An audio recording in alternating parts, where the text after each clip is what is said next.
Are Americans really this stupid? This is Dr. David D. Schein for Saving America, and we'll be asking Scott F. Paradis that question and a couple others today.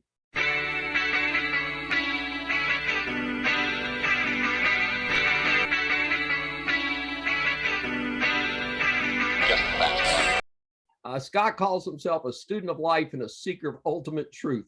A 30-year Army vet, he retired as a colonel, presently lives in Eagle River, Alaska with his family. This is sort of a suburb of Anchorage, a city that I've actually had the pleasure of visiting. It's a gorgeous part of the United States. He's also not far from the Moose Run Golf Course, and I just had to mention that as well. And have you seen any bears on the golf course lately? No, the bears are still sleeping, so all's good. Okay. Scott's a prolific author, producer of training programs on diverse topics ranging from politics to money to self-improvement. Rather than shorten his time with us, let's hear from him now about his new book. So, number one question, are Americans really that stupid? Well, you started with the big one right from the get-go. But first of all, thanks for having me. I really appreciate you having me on the program. To get right to the chase, however, to answer that question, it is a deliberately provocative question. But the answer, I would say, is no. But let me give a caveat to that. The no is we have the intellectual capacity to do better. The but part to that answer is we are fundamentally lazy. We're intellectually lazy, and we are lazy. We're a path of least resistance creatures. So we always seek the easy path. And the easy path has led us to where we are now with all kinds of challenges in our political system and in the rest of our world. And speaking of politicians, the second part of your title, are politicians really this inept? Well, now you would think of it. So most of us, we'd say, okay, we hire politicians. Here's the thought process. We hire politicians to work for us. Well, that's not really how the system evolves. Theoretically, the system is we are a representative republic. The people elect their representatives to represent them. And in theory, they are looking out for the people's best interest. But that's not how politics and power works. What ends up happening is over time, power begins to concentrate. And as power concentrates, they abuse power consistently and try to concentrate power more. So the way life works for politicians are not hired by the people, even though there's a facade of them being elected by the people. They are hired by powerful elite forces that are looking for politicians, looking for the folks to then work for them to ultimately advance their causes. And their causes are, in simple terms, to concentrate more power, extract resources from the minions, if you will, concentrate that power. So the question is, are politicians really that inept? The answer to that is we think so because they're not representing us as the people, but that's not what their purpose is. Their purpose is they know who they work for, and they are very good at doing what they have been paid to do, which is to extract resources and power from the people and concentrate it in the hands of their patrons and their benefactors. So are they as crazy as they seem doing the stupid things that they do? Well, it appears to that from the minions, from us, but from their perspective and from the people who employ them, they're doing exactly what they've been hired for, and they are exceptionally good at what they do. I have to comment at this point because I did run for office about 25 years ago. I actually ran twice, a couple of years apart.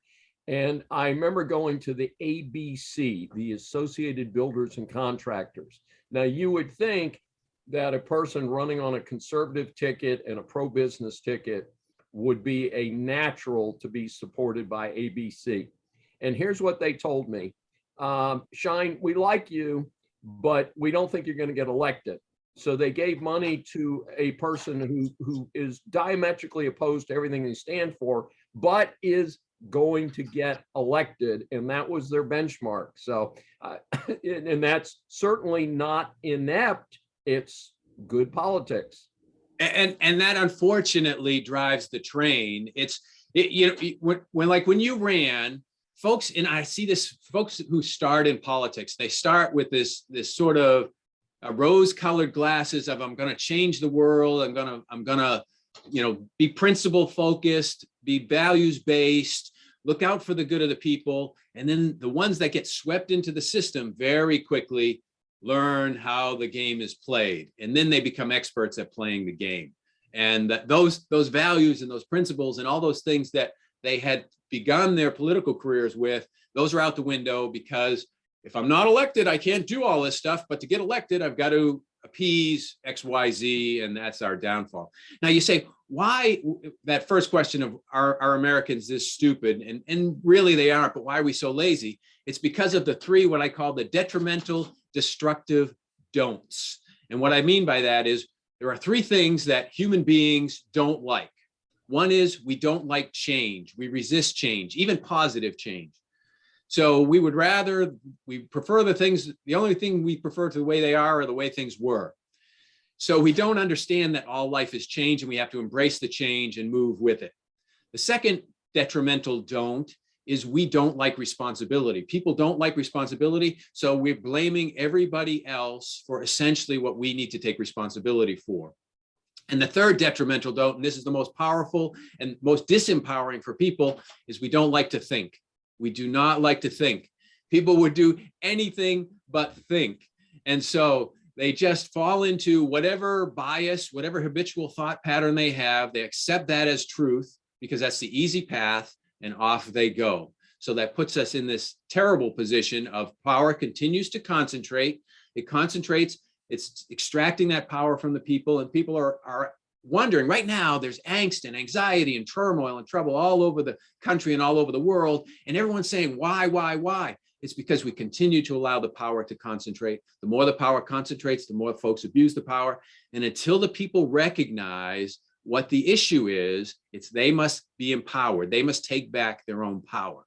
We will not straighten out the system.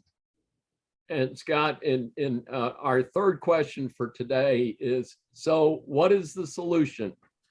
In simple terms, we must empower the people, but the people aren't going to do that without good leadership.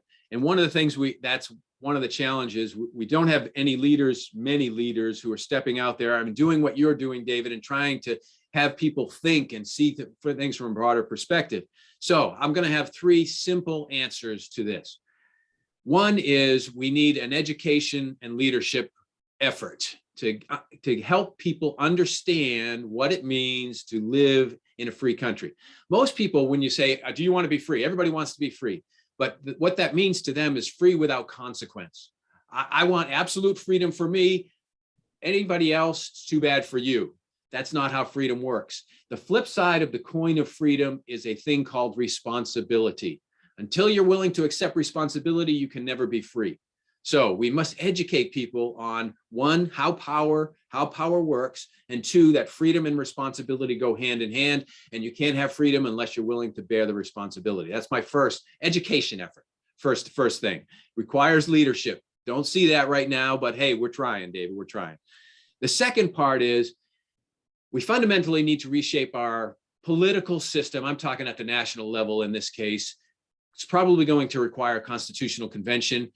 It's been an effort for 50 years to try to get a constitutional convention. And I understand naysayers say, hey, if you get a constitutional convention, we could go in any direction. I get it.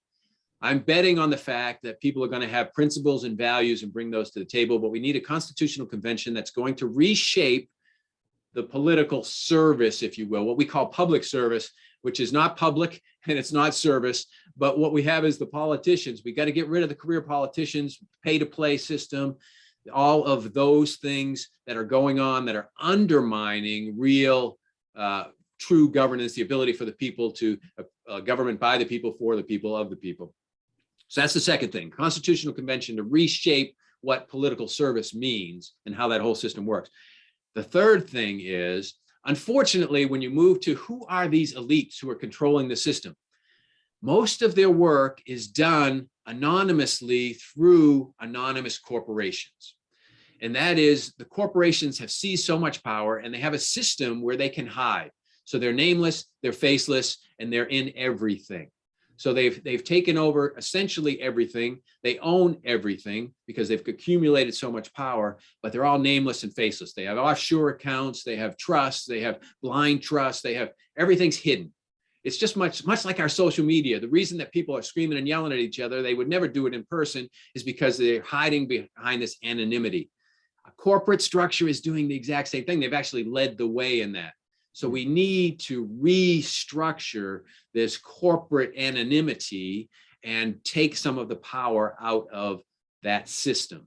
So my whole premise is we need to empower people and disempower our concentrated power. There it is in a nutshell, David.